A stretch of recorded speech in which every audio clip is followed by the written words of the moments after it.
What's up everyone, it's Jambors, new video, new debrief, well whatever it is, you can call it whatever it is because I'm going to talk about stagings today, what they are, how complicated things they are, how maybe to approach them, what examples I really like this year and why, because you know you have variety of stagings, approaches, ideas, artists, songs, and every combination needs something else. But what is it?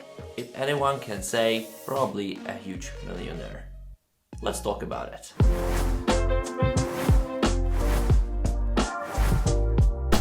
Welcome to my channel again. I'm really glad you're here with me. Even I know I'm not that regular those times. I have plenty of things to do, a lot of work, responsibilities other than this. And as well, Eurovision is over. I needed to breathe it out a bit. I was too much into it. It was killing me a bit. I couldn't sleep. And now I think I'm kind of alright with a, I just push it a bit backwards. You're not sure, well, you understand. But I'm really glad that you're still here with me, and I will be glad if you're just subscribed to the channel if you haven't done it yet. And I will be really glad if you tell your friends that I'm doing this, that my approach to Eurovision is a bit different than a fun approach, because I'll probably never be a regular fun.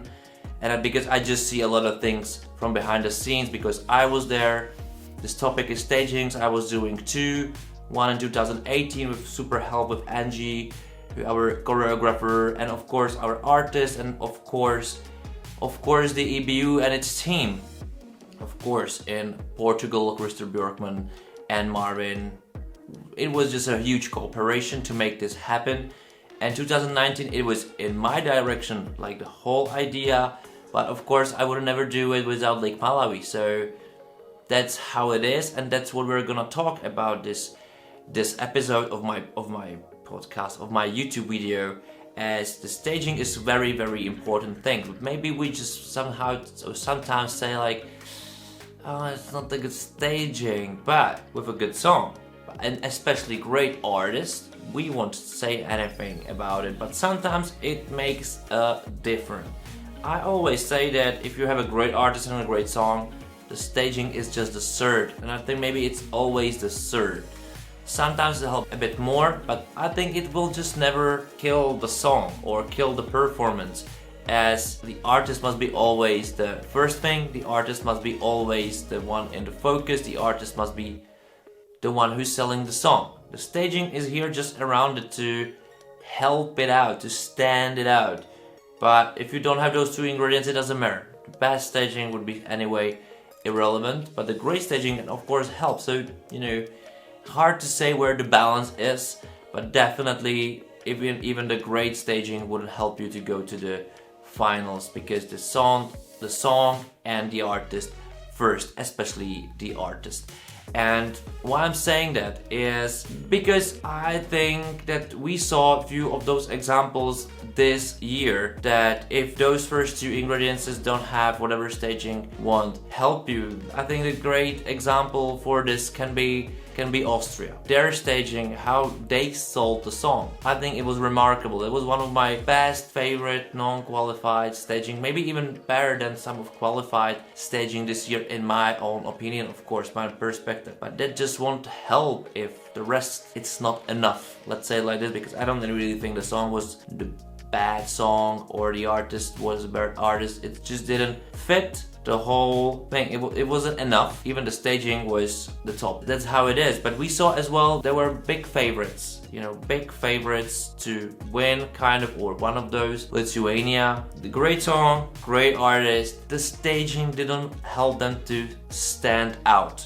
I don't want to say it was bad. It just looked a bit flat, empty, kind of. Maybe not a right approach, but of course you need to decide this somehow, and then you have to keep with that and just help it to work out. It worked out. They were like 8th, 10th, like awesome placing anyway, but maybe they could be a bit better with better staging. They will qualify with whatever anyway. But that's maybe the difference. What I was starting to talking in the start of this video is how this staging is important. Maybe at those detailed things when everybody is just great, having great songs in top 10 basically, the staging can make a huge difference. And I think that's the reason why Switzerland actually wasn't second, maybe even first. I think the staging was a bit of problem in this problem. They were third, you know, what problem is that? I think that they could be even better if there's no choreography in the staging. I know there are so many people who say differently, but like for me,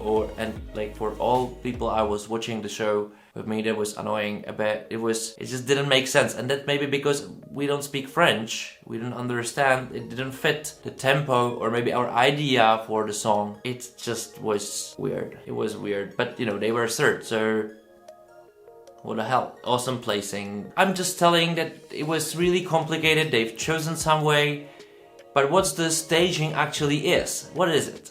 What is it? It's a lightning, it's the LED screen, it's the choreography, props, the artist, the song, the sound. We're forgetting about the sound a lot. It's a very essential thing actually, like super essential, and we saw in so many acts this year, especially those ones who didn't make it to the final, that their sound mix just wasn't good, or the back vocal work wasn't good. Of course, the artist couldn't sing, that's another story, but you can hear the sound mix wasn't that great in so many of them. Very essential. It's the part of the staging as well. It's, did I say costume? Like, it's so many things in detail, and every single detail counts. Edit counts, camera angle counts, how many edits we should do. Like in 2018 with Alesia Michelle, we used like 108 edits, you know, cuts. And the reason was that with less than 80, less than 85, it just didn't look, the song has a tempo, it just didn't work the way we wanted. And then with like Malawi, it was probably the other problem. Maybe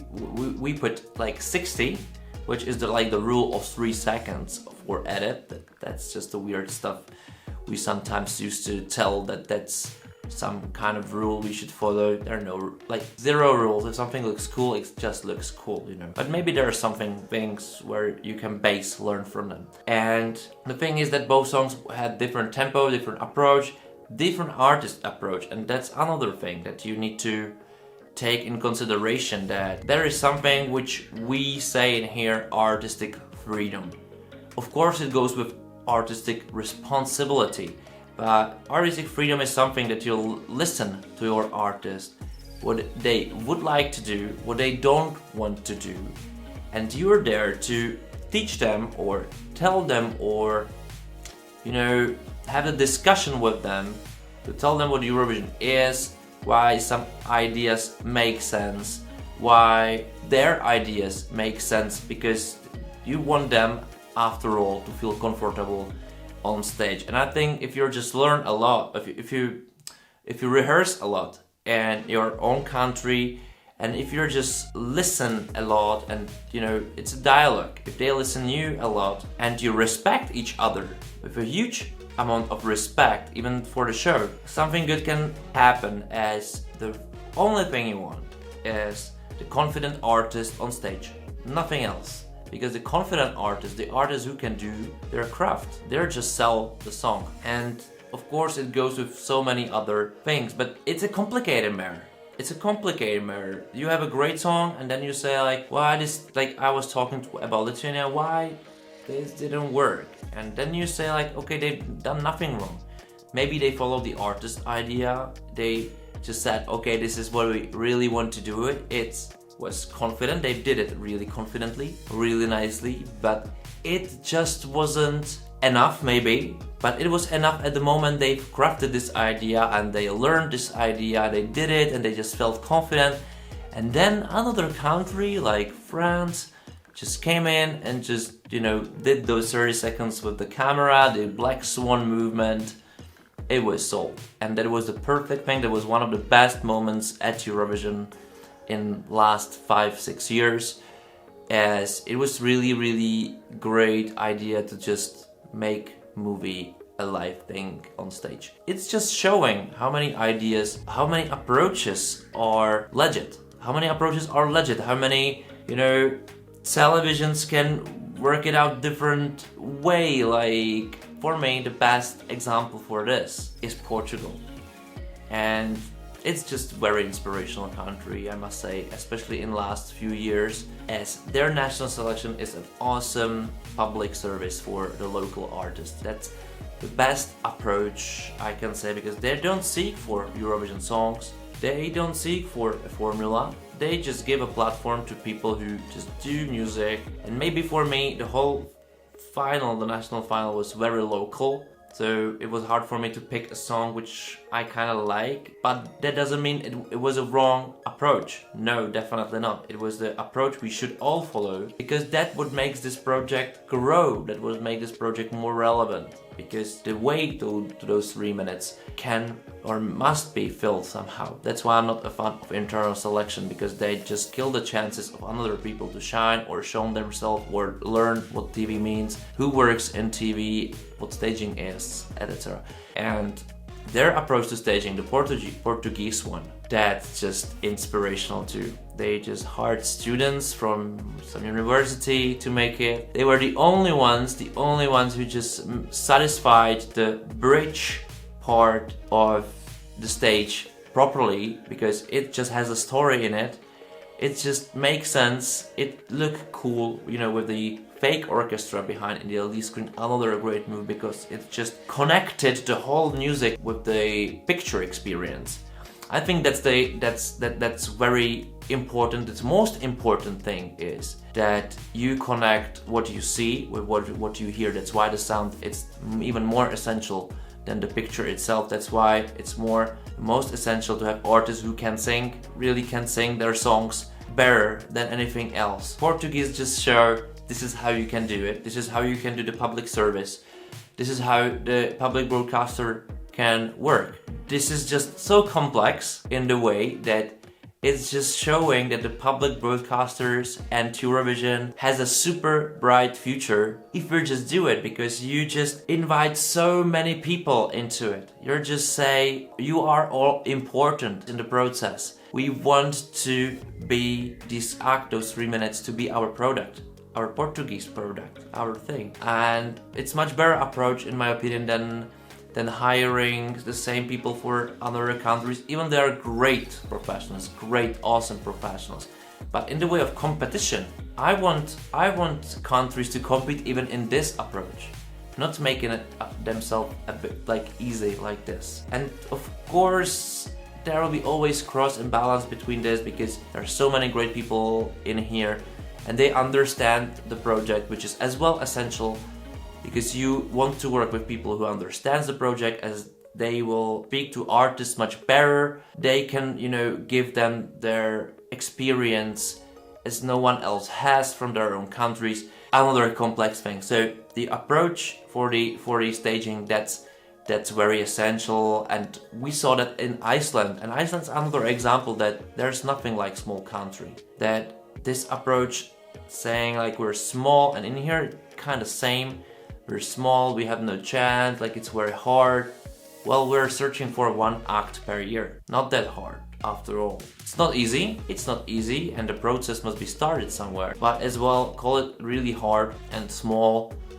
I think that we can't say it because of Iceland in here, or San Marino, but especially for Iceland, we shouldn't say such things, because they're just showing us almost every single year. I remember that they just can bring awesome quality with songs, with the artists who can just sell it, with the stagings, awesome stagings, you know, like Hatari was great, this year was awesome, because they had great artists, of course, but because they had great song, yes, sure, but because there was somebody behind those ideas who just make it elevate even upper. It was an experience for us to watch it.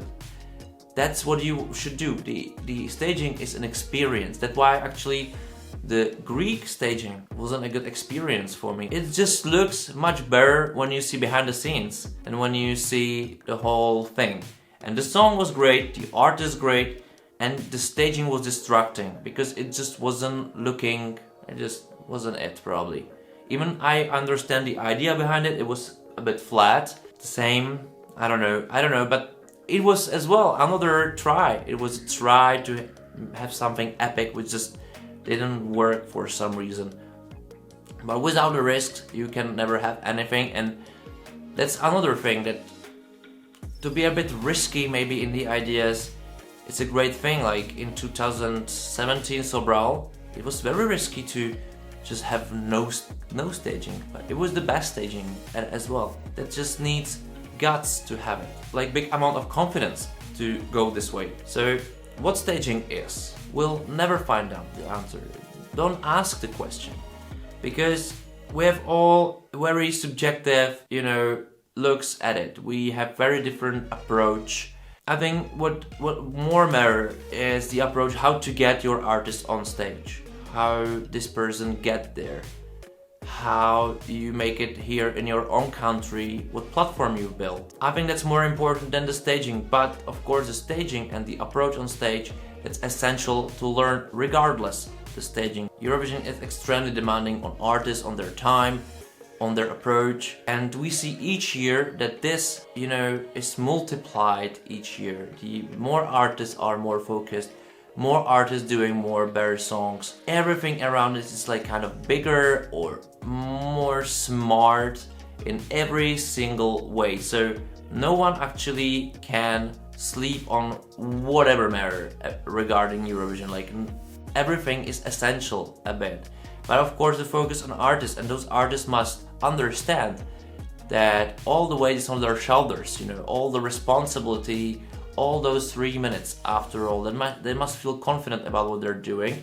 And more and better you do your work to show them what's possible, how demanding it is, how important their practice and training before the Eurovision is, how things which they can't touch in their own countries are important, then you can make something really good happen. And I think that the first thing what you should think about the staging is, do your artist wants to win? Do your artist wants to have concerts abroad? Do your artist want to show the world that he's the best or she? That's the thing.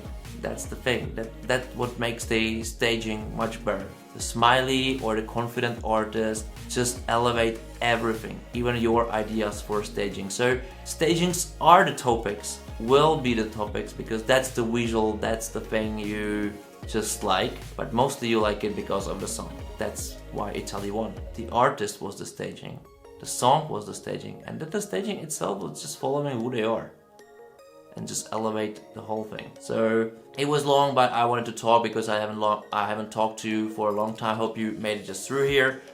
Don't forget to subscribe to the channel. Don't forget to like the video. Don't forget to share the video if you want, if you can. And don't forget to write me some comments below and discuss with me. Inspire me.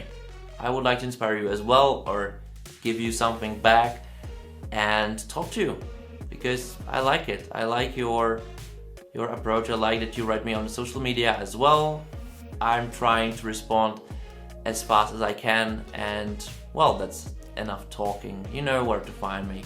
So I see you next time, and thank you for watching. Bye.